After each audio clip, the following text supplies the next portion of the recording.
Johnny Somali, aka Ramzi Khalid Ismail, had a small victory this week in a court case involving Youngman, a Korean streamer. We're going to get on that today on The Legal Mindset. We teach you to be your own judge. Of course, I'm Andrew Esquire, American attorney, checking in from Bali, Indonesia, where I'm doing a little workcation, getting away from the hubbub and the drama and all the stuff going on in Thailand, just to have a nice peaceful experience where I can go out here and get some videos done. I will say over the next couple days, I'll be doing more fast facts as my internet connection and the adapter are too far away for streaming. So there's going to be a lot of fast facts coming out the next couple days. Hopefully you enjoy that. I'm rocking my nice tropical shirts this week. So we're going to be relaxing, making some fast facts. Hopefully you like the fast facts videos. You like this format. You like everything that's going on with the presentation. If you do, make sure you leave a comment below and we will try to get back to you and respond on that. Also, make sure you're following me on Instagram and TikTok. We now have TikTok at the.legal.mindset. And you can follow me over there. We're doing a lot of shorts. We're doing a lot of other content. So I'm very excited with the team I have to support me now, which are doing an absolutely amazing job. That said, let's get right into the PP. Let's get right into the actual facts of this Somali quote-unquote win. And this definitely is something that needs clarification because there's a lot of confusion, there's a lot of information, and not of anybody's fault, but because of some of the communication issues and some of the lack of understanding of the people presenting on this that don't understand what really happened here and how this is, it is a Somali win. I'm not going to sugarcoat it. Once again, on The Legal Mindset, I'm very honest with you, one way or another. I may not like Johnny Somali, but that doesn't mean I'm going to lie about the law and pretend that he didn't come out of this better. So let's talk about what happened in this court case this week. So the next trial is, of course, still October 29th. So Johnny Somali's own trial, his trial, is still on October 29th. That is not changing. The witnesses are not changing. They still have 3 witnesses on the docket, Bong Bong, Youngman, and Hank. Now, because of what happened, Youngman is less relevant. In fact, while he's on the docket, he may just be dismissed. They may just say, okay, we don't need Youngman anymore because of what happened at the trial.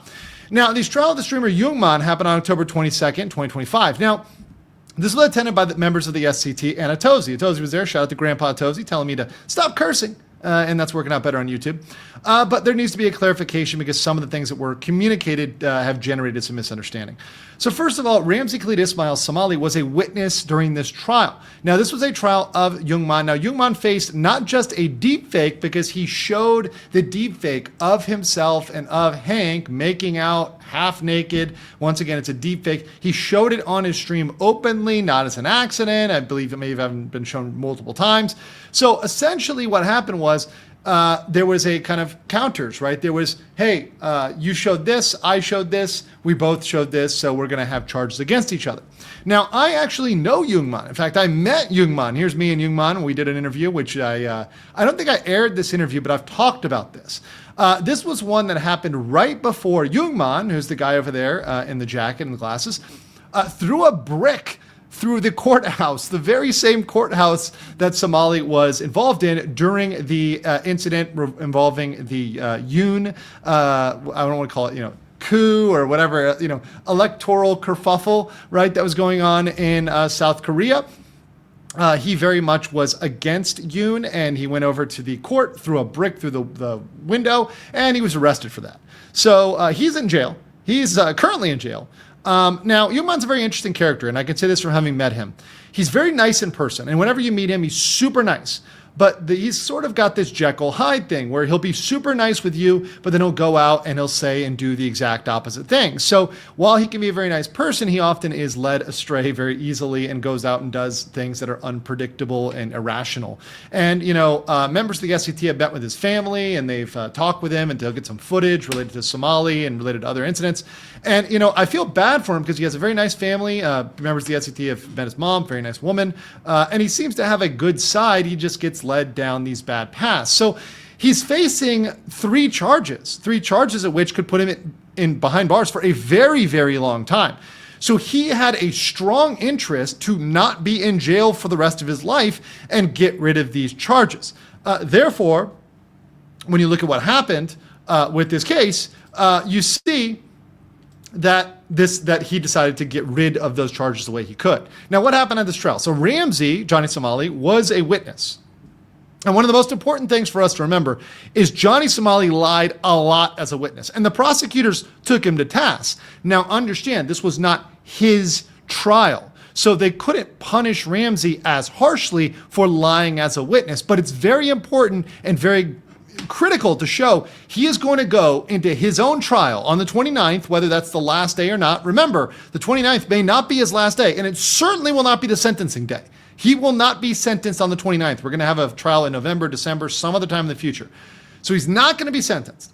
So he lied a lot. He pretended to not know his address. This was relevant because one of the things that he was asked was regarding to stalking, because Youngman was accused of stalking him.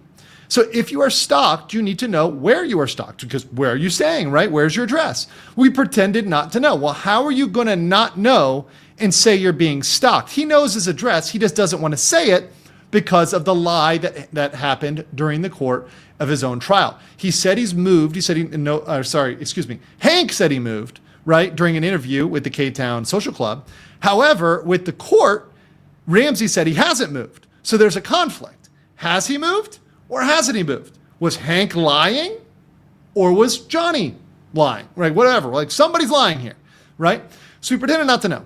He also was asked who owned the baton, because a big thing was involving this baton. It was an assault that allegedly happened with Youngman had the baton and allegedly hit him. But who owned the baton?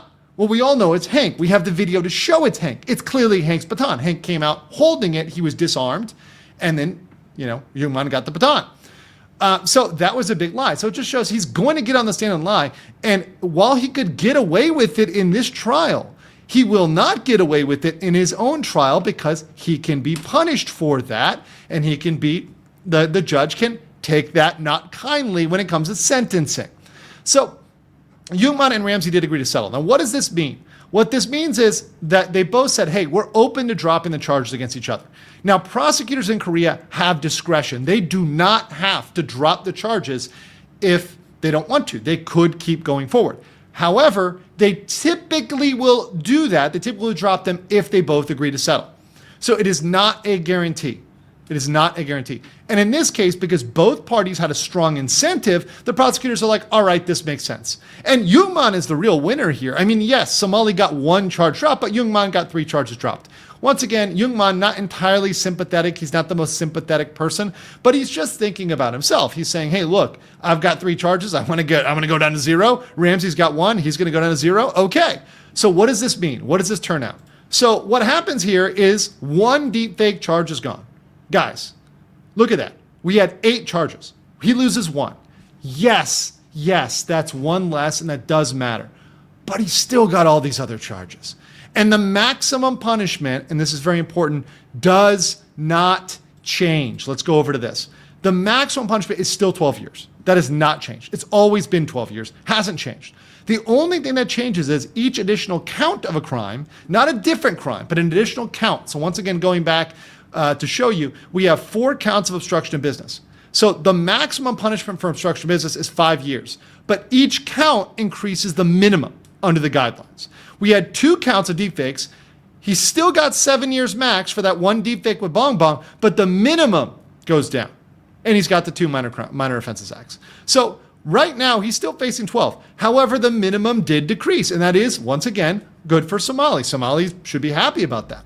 However, ultimately, when you look at the balance, he's still likely to get jail time. He's still very likely to get jail time. My estimate is anywhere between 1 to 7 years jail time, even based on this revision. So even based on this revision, my estimate is 1 to 7 years. Now, the judge, if he decides to lie on the stand, whatever else, could say, hey, I'm giving you the max. I'm giving you 12. That is still fully within the judge's discretion. There is nothing stopping the judge from going all the way to the max. But the minimum has dropped. So, okay, we're looking at somewhere between 1 to 7 years, something like that. Even if they're not treating it as aggravated, even if they treat it as default, right? I'm not going to say this is mitigated. This is not a scenario where this is a mitigated situation. He's never said sorry. He's never apologized. He's never paid anybody back. None of that's happened. So 1 to 7 years, still very, very, very reasonable. So this is what's going to happen with Somali. We're going to see on the 29th where this goes. Do not give up on this case. Stay on this. We're going to be doing live reporting from that courtroom, which should be open for us at that particular moment. I will be on that completely, and we'll have some coverage perhaps the day before just to prep you guys for this. But I want to know what you guys think about the Somali case. Are you still interested? Do you still want to know what happens to the future cabbage farmer? Let me know. Smash a like, and I'll see you on the next one.